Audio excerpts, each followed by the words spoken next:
Life in Bulgaria की series में हमारी आज की इस वीडियो का ये पार्ट 2 है।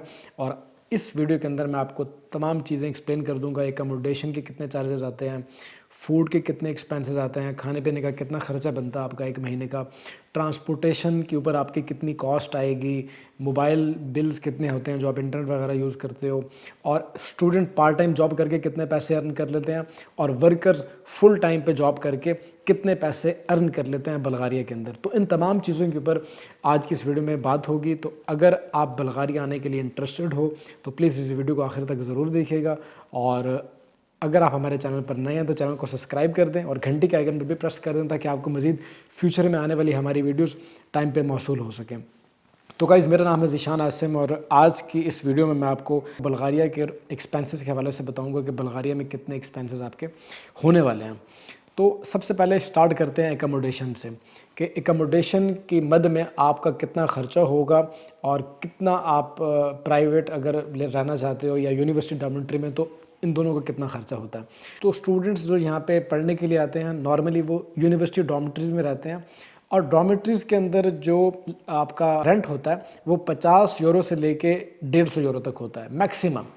50 यूरो से लेके 130 और 150 यूरोज़ के अंडर होता है, इससे ज़्यादा नहीं होता। मैक्सिमम 150 यूरो होगा, इससे ज़्यादा नहीं होगा आपका रेंट। 150 यूरो बहुत अच्छे वाली एकोमोडेशन का बता रहा हूँ जो अच्छी डॉर्मेट्रीज़ हैं। वैसे नॉर्मली 50 से 70 यूरो के अंदर आपको अच्छी डॉर्मेट्री मिल जाती है यहाँ पे।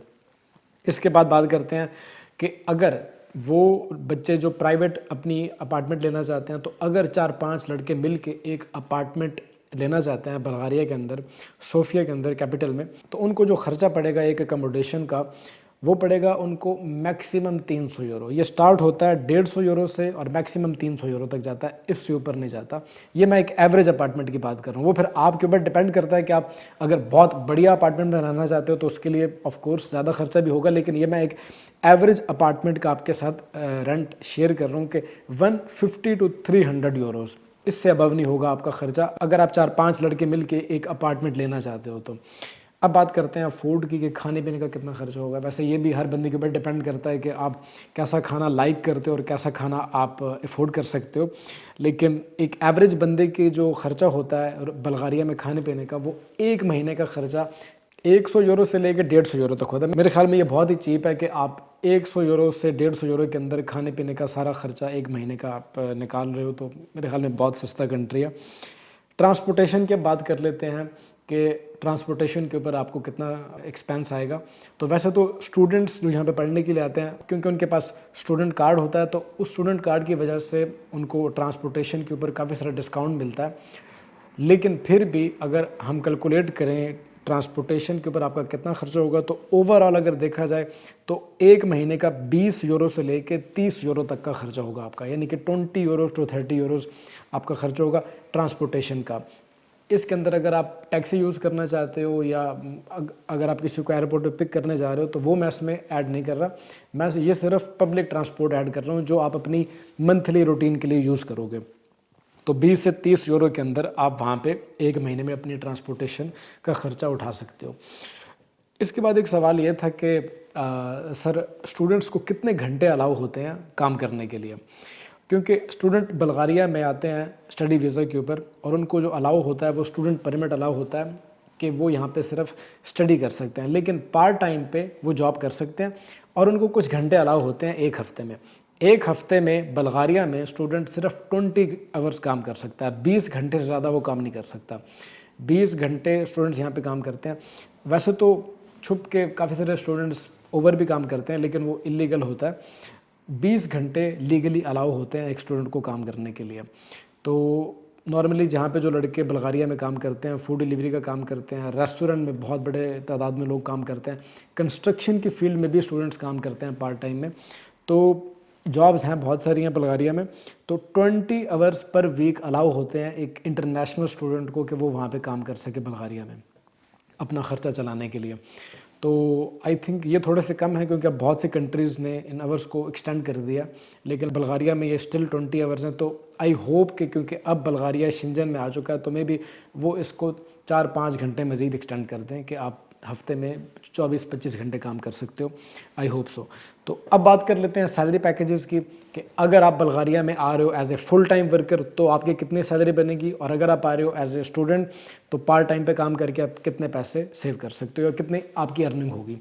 तो सेविंग तो खैर आप खुद कैलकुलेट कर लेना ये सारे एक्सपेंसेस निकाल के। मैं आपको सिर्फ अर्निंग बता रहा हूँ इस वीडियो में कि अर्निंग कितनी आप कर पाओगे।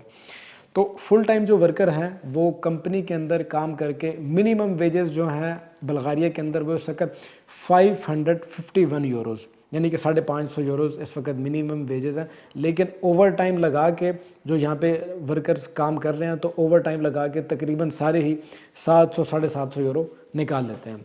स्टूडेंट्स जो यहाँ पे आते हैं स्टडी करने के लिए, जो लड़के यहाँ पे बल्गारिया में आते हैं तो वो पार्ट टाइम जॉब करके तकरीबन 400-450 यूरो यहाँ पे वो बना लेते हैं। कुछ बच्चे 500 यूरो को भी टच कर लेते हैं। तो स्टूडेंट्स जो हैं वो पार्ट टाइम पे काम करके 450 से 500 यूरो तक अपने बना लेते हैं। तो ये कुछ इन्फॉर्मेशन थी जो कि आपके साथ शेयर करनी थी। इसके अलावा और लोगों के कुछ क्वेश्चंस थे, जैसा कि फॉर एग्जांपल सर क्या हम अपनी फ़ीसेस निकाल पाएंगे बल्गारिया में काम करते हुए, जो हमारी यूनिवर्सिटी की फ़ीसेस हैं क्या हम वो टाइम पे देने के काबिल होंगे, इतने पैसे क्या हम सेव कर पाएंगे।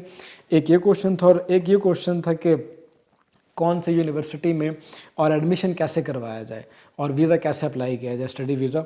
तो ये भी एक क्वेश्चन था स्टूडेंट्स का। और एक ये कि फ़ीसेस एक्चुअल में है कितनी बल्गारिया के अंदर, यूनिवर्सिटीज़ में फ़ीसेस हैं कितनी, और क्या वो अफोर्डेबल हैं या नहीं अफोर्डेबल। तो आई थिंक ये एक अलग टॉपिक है, और इसके ऊपर मैं इस सीरीज़ की तीसरी वीडियो बनाऊंगा स्टूडेंट्स के लिए स्पेशली, कि कौन सी यूनिवर्सिटीज़ में आपको आना चाहिए और कितनी आपकी फ़ीसेस होंगी, क्या फ़ीसेस आप अफोर्ड कर सकते हो या नहीं कर सकते। तो ये सारी डिटेल आने वाली नेक्स्ट वीडियो में आपको मिल जाएगी। तो अभी तक के लिए इतना ही।